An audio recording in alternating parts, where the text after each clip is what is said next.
Thanks for watching. Don't forget to like, comment, share and subscribe to Mufti Tariq Masood, famous scholar. ایک بوڑھے آدمی تھے new Karachi میں. جب میں مسجد میں امامت کیا کرتا تھا, یہ 2004 کی بات ہوگی, 4 یا 5 کی. تو ایک بوڑھے آدمی تھے, 60 سال ان کی عمر ہوگی. وہ مجھ سے ملنے کے لیے آئے. اچھا, میں اس وقت اپنی 4 شادیوں پہ کتاب لکھ رہا تھا, اور میں کہہ رہا تھا یہ ایک نکاح کی کثرت کا ایک نقصان یہ ہوا ہے کہ جہیز کی رسم بہت تیزی سے, سپلائی اور ڈیمانڈ ہے نا, سپلائی زیادہ ڈیمانڈ کم, تو عورت کی ویلیو گر گئی. جب ویلیو گر گئی تو انعامی اسکیمیں نکالنی پڑتی ہیں. پھر جیسے پیپسی کی بوتلیں زیادہ ہو جائیں, خریدنے والے کم ہو, تو پیپسی والے کہتے ہیں 4 بوتلوں پہ 1 فری. تو میں کہہ رہا تھا عورت کی ڈیمانڈ کم ہو گئی ہے نکاح کے حوالے سے. ویسے تو گرل فرینڈ کے حوالے سے بہت ڈیمانڈ ہے, نکاح میں ڈیمانڈ کم ہو گئی. تو اب لڑکی کا باپ کہتا ہے بھائی بیٹی سے شادی کر لو, double bed free, fridge free, الماری فری. تو یہ انعامی پیکج ہے. تو اس کا حل یہ ہے کہ ڈیمانڈ بڑھا دو سپلائی کے مقابلے میں. ہر آدمی جب زیادہ نکاح کرے گا تو پھر عورتیں کم پڑ جائیں گی. کیا خیال ہے؟ پھر عورت کی ڈیمانڈ کیا ہو؟ گرل فرینڈ کے لیے تو بندوں کو لڑکیاں ملیں گی نہیں, کیونکہ جب ان کو اچھے اچھے میاں مل رہے ہیں تو وہ پاگل ہیں کہ کسی کو بوائے فرینڈ بنائیں. وہ کہیں گے بھائی یہ تو وفا کرے گا, میاں وفا کرتا ہے نا, بوائے فرینڈ تھوڑی وفا کرتا ہے. تو پھر وہ کیا ہو جائیں گی لڑکیاں مارکیٹ سے شارٹ. جب شارٹ ہو جائیں گی تو پھر لوگ پھر لڑکیوں کے ابا کے پاس آئیں گے, بھائی ہم, پھر وہ انعامی اسکیم ہے کہ بھائی میں اتنا مہر دے رہا ہوں اور میں آپ کی بیٹی کو ایک الگ باقاعدہ گھر بنا کے دوں گا, اور میں جو ہے وہ اور میں میڈیکل جو تعلیم ہے نا وہ میں مکمل کروا دوں گا اس کی. 2 سال ہو گئے نا, 2 سال میرے ذمہ, میں ڈاکٹر بنا دوں گا. پھر یہ ہوگا. آپ اس کو مذاق نہ سمجھیں, حقیقت ہے. صحابہ کے دور میں ایسا ہی ہوا کرتا تھا کہ جی میں کروں گا یہ سارے کام. تو میں کتاب لکھ رہا تھا, کیسا ایک کیا اللہ کی طرف سے ایک ہوا ہے کہ بالکل یہی میں لکھ رہا تھا کہ بوڑھے باپوں پہ جو ہے نا بیٹیاں بوجھ بن گئی ہیں. یہ مضمون میں لکھ رہا تھا کہ اسی دوران عصر کی نماز کا وقت ہوا, اور میری یہ جذبات سے کیفیت تھی کہ میری آنکھوں سے آنسو ٹپک رہے تھے. یعنی یہ جو میں نے کتاب لکھی ہے نا, یہ کوئی عیاشی کی کتاب نہیں ہے, جو حالات میں دیکھ رہا تھا. اور میں جب وہ لکھ رہا تھا تو وہ آنکھوں سے آنسو ٹپک کے نا وہ جو سیاہی ہے وہ پھیل رہی تھی صفحے پر, مجھے لکھنے میں دشواری ہو رہی تھی, ایسا جذباتی ہوا تھا میں اس وقت. نماز پڑھ کے میں واپس گھر کی طرف آ رہا ہوں تو ایک بوڑھے میاں نے راستے میں روک لیا. ان کو کیا پتا میں اس ٹاپک پہ لکھ رہا ہوں. انہوں نے کہا بیٹے میری 6 بیٹیاں ہیں, میں زندگی میری عذاب میں آ گئی ہے. ایسے بوڑھے آدمی کے زبان بھی ان کی لڑکھڑا رہی تھی, بولا نہیں جا رہا تھا. کہہ رہے ہیں یار رشتے تلاش کرتے کرتے اب ایک رشتہ ملا ہے بڑی بیٹی, دوسری بیٹی کے لیے, بڑی سے جو چھوٹی ہے. تو وہ کہہ رہے ہیں جہیز بھی میں نے انتظام کر لیا, مکان پہ میں نے برائے فروخت کی تختی بھی لگا دی ہے کہ یہ بھی بیچ کے میں جہیز اور جو بھی انتظامات کروں گا. لیکن بارات کا جو کھانا ہے اس میں وہ کم معیار پہ راضی نہیں ہو رہے. بارات میں بھی کھانا کھلا رہا ہوں لیکن معیار اتنا ہے کہ اگر میں نے اس بیٹی پہ یہ خرچ کر دیا تو دوسری بیٹیوں پہ کیا کروں گا میں. اس بیچارے کی جو کنڈیشن تھی نا, خدا کی قسم میرا دل چاہ رہا تھا کہ میں چیخے مار مار کے روؤں, چیخے مار مار کے روؤں کہ یار یہ کیا معاشرے نے بنا دیا بیٹیوں کو. تو مجھے آ گیا غصہ. میں نے کہا کہ آپ کا جو یہ بے شرم داماد ہے یہ نہیں دیکھ رہا آپ کی غربت. تو انہوں نے کہا بیٹا اس کے پاس لڑکیوں کی کمی بولو بھائی نہیں ہے. کہتے ہیں میں نے بڑی بیٹی کے معاملے میں یہ کیا تھا, جہیز بھی سب کچھ, بارات میں کھانا تھوڑا سا کم, یعنی ایک سنگل ڈش سے بریانی ہو جائے گی بھائی, کیوں میری جیب اجازت نہیں دے رہی تھی. تو رشتہ ٹوٹ گیا تھا اس بیس پہ. لڑکے والوں نے کہا تھا کہ ہم جب آئیں گے اور 1 ڈش ہوگی تو میرے دوستوں میں میرا معیار گر جائے گا, لوگ کہیں گے کہ میں کسی غریبوں سے شادی کر لی ہے. سمجھ میں آ رہی ہے بات؟ کہہ رہی ہے مصیبت سے ایک رشتہ ملا ہے, اب یہ بھی انکار کر دے گا, یہ بھی کیا کر دیں گے, انکار کر دیں گے. تو پھر جیسے بڑی بیٹی بیٹھی ہوئی ہے اس کی تو عمر اتنی ہو گئی اب اس کے رشتے کا امید ہی نہیں ہے, تو اس کا بھی تو کہہ رہے باقیوں کا کیا کروں گا میں. تو میں نے ان سے کہا, تو یہ میں بڑا جذباتی ہو گیا تھا نا اس وقت. پھر میں نے واپسی پہ یہ واقعہ بھی اپنی کتاب میں لکھا ہے, میری کتاب میں یہ واقعہ بھی آپ کو ملے گا جو اسی وقت لکھا پھر میں نے لا کے, اور پورا یہ بتایا کہ میں ابھی واقعہ لکھ کر گیا ہوں اور نماز پڑھ کے بالکل اسی سے ملتا جلتا واقعہ ہو.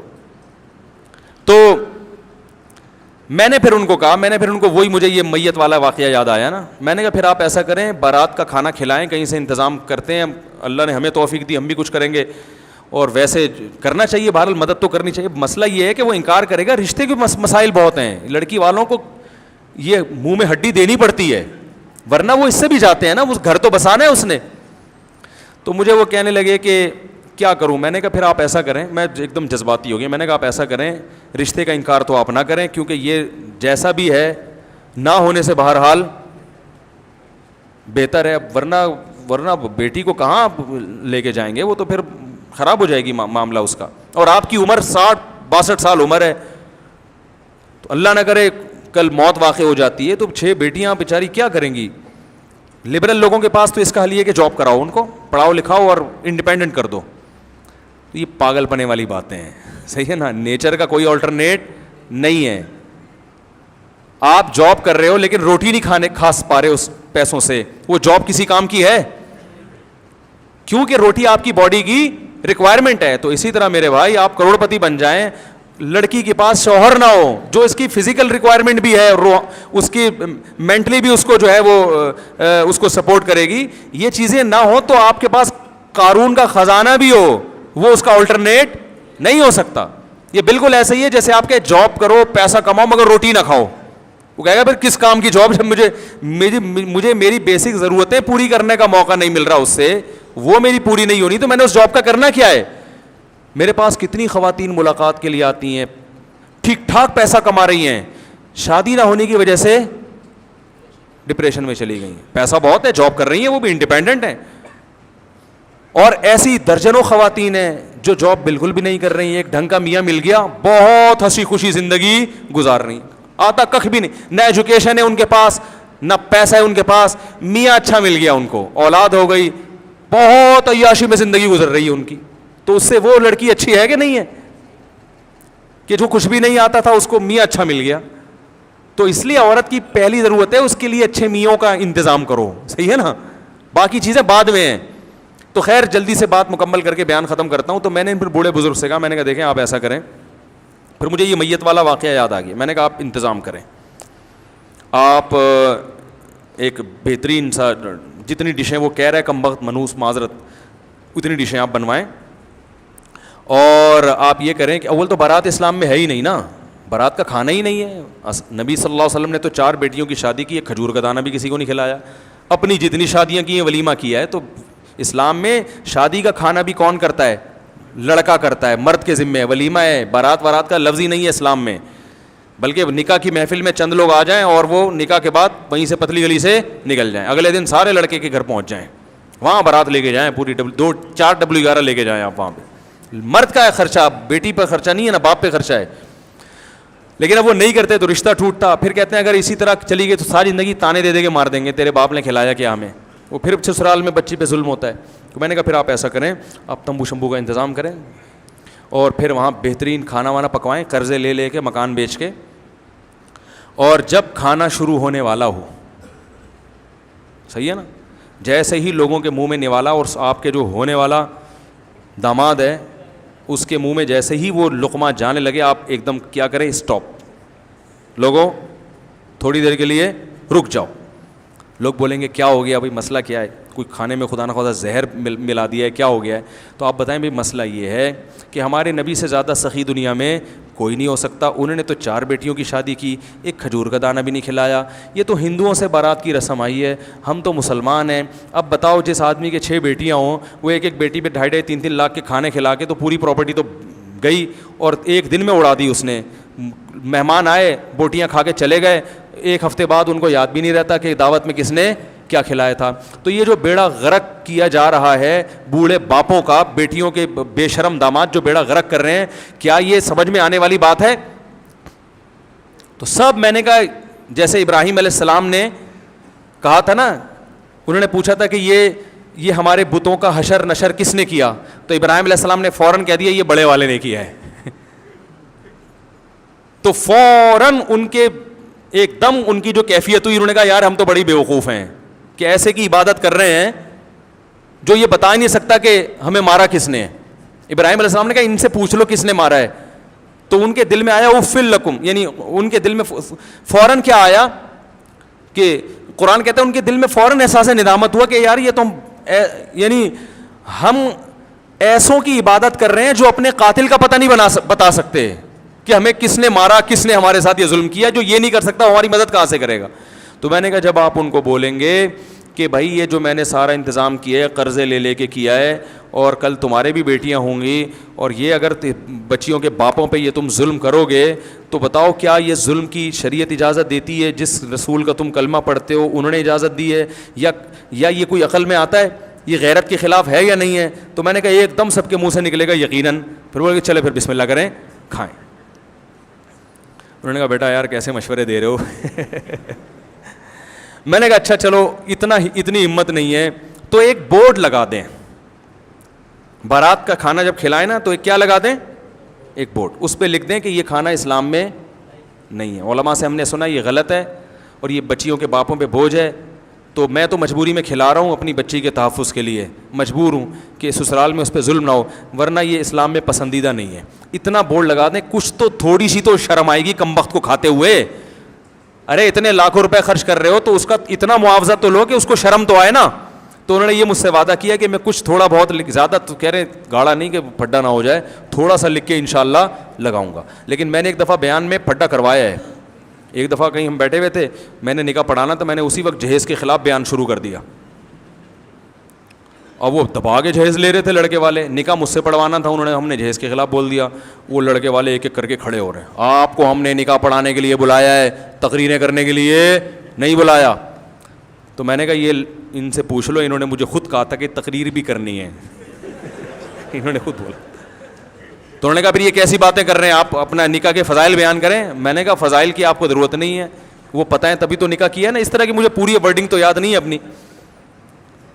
تو میں نے کہا بس تمہیں مولوی اتنا اچھا لگتا ہے کہ جو جنازہ پڑھائے ہیں, بچے کے کان میں اذان دے اور دم درود کر لے, گھٹنے میں درد ہے, میری کھوپڑی میں درد ہو رہا ہے, میری ناک میں درد ہو رہا ہے, تھوڑا سا فاتحہ پڑھ کے پھونک لگا دے, اور تھوڑا سا جو ہے وہ تعویذ شاویز کا کچھ لکھ کے دے دے, گنجے کے سر پہ ہاتھ پھیر دے کہ شاید اللہ بال نکال دے اس کے, ہے بھائی. باقی تمہیں تو بھائی یہ چیز تمہیں قیامت, یہ اسلام تمہیں قیامت میں اللہ کے عذاب سے نہیں بچائے گا. سمجھ رہے ہو نا. تو اللہ تعالیٰ ہدایت. آپ بھی جب بارات کا بچیوں کی بارات میں مجبوری میں کھانا کھلائے کریں نا, تو ایک دفعہ میرے اس بیان کی ریکارڈنگ کم از کم سے چلا دیں, یہ والا واقعہ کھاتے ہوئے ہیں. جب وہ کھا رہے ہو نا تو کہیں یہ غیرت کے خلاف ہے بارات کی بوٹیاں. اچھا ایک بات یاد رکھو, فقہا نے بیان کیا ہے کہ جس کو ظلم کا خطرہ ہو اس کے لیے رشوت دینا جائز ہے, کیونکہ آپ نہیں دیں گے تو ظلم کرے گا نا, تو لینا تو حرام ہے, دینا جائز ہے. تو اس لیے پہ بارات کا کھانا بھی ہے. اگر آپ کو یہ خطرہ ہے کہ بچی, کیونکہ سب نے یہ تقریریں نہیں سنی ہوئی ہوتی, اور سنی ہوئی بھی سب نے ہوتی ہیں تو سمجھ میں نہیں آتی, اور سمجھ میں آ بھی جائیں تو سب اتنے نیک نہیں ہوتے کہ عمل بھی کریں. تو پھر یہ باپوں کی مجبوری بن چکی ہے کہ بچیوں کو رخصت کرتے ہیں تو وہ بارات یہ ٹوپی ڈرامے کرنے پڑتے ہیں. تو اگر خدا نہ خواستہ اتنا ڈر ہے کہ رشتہ ہی ٹوٹ جائے گا, بچی کا گھر ہی اجڑ جائے گا, تو پھر آپ بھی کھلا دیا کریں اس نیت سے کہ منہ میں ہڈی دے دینی چاہیے, ٹھیک ہے نا. کوئی زیادہ بھونک رہا ہو نا تو بھائی ایک تھوڑی سی بوٹی ڈال دو کہ چپ ہو جائے گا, جان چھوڑا ہماری. تو اس نیت سے کہ ہڈی. اور پھر لڑکی کے قریبی رشتہ دار جو جن کے نہ جانے سے بھی فساد کا خطرہ ہے, وہ پھر بارات میں جا بھی سکتے ہیں. بھائی لڑکی کے اب بارات کا بائیکاٹ کر کے, بھائی بارات کا بائیکاٹ کر کے بیٹھ گیا, بہن کی شادی ہے وہ بھائی نہیں جا رہا, تو پھر لڑکے والے بعض دفعہ وہ ان کو یہ تھوڑی سمجھ میں آتا ہے کہ وہ کہتے ہیں شاید ان کے تعلقات ٹھیک نہیں ہے اس کا. پھر تو ایسے موقع پر ہم لڑکی کے بھائیوں کو بھی گنجائش دیں, تمہاری بہن کی شادی ہے, تم تو مجبوراً جاؤ یار, مجبوری ہے نا. وہ پھر بڑا برا اثر پڑتا ہے سامنے والوں پر. تو ابا ہی شارٹ ہو گئے وراثت سے کہ یہ ناجائز ہے, میری بیوی کر رہی ہے مجبوری میں تو میں نہیں آؤں گا. تو داماد بولے گا یہ تو پتہ نہیں بیٹی کا باپ ہی مارکیٹ سے کیا ہے, تو وہ پھر اور غلط مطلب لیا جاتا ہے. تو پھر رشوت جیسے ظلم سے بچنے کے لیے دی جاتی ہے نا, تو پھر وہ اس حد تک ان رشتہ داروں کا جانا بھی اس کی بھی گنجائش ہوگی. سمجھ رہے ہیں, کیونکہ اس میں بعض لوگ غلو کرتے ہیں اور وہ کہتے ہیں بارات اسلام میں جب جائز نہیں ہے, ناجائز ہے, غلط ہے, تو وہ پھر اتنا بائیکاٹ کروا دیتے ہیں کہ وہ خود اس حالات سے گزرے نہیں ہوتے. نتیجہ یہ نکلتا ہے کہ پھر وہ بچیوں کی وہ طلاقیں ہو جاتی ہیں اور وہ رشتے ٹوٹ جاتے ہیں. پھر وہ جو ایک مصیبت سے گزرتی ہیں ان پھر دین سے دور ہو جاتی ہیں وہ. تو اس لیے بیلنس, ہر رسم کا بائیکاٹ بھی اتنا کرو جتنا تپڑ ہے, ٹھیک ہے نا.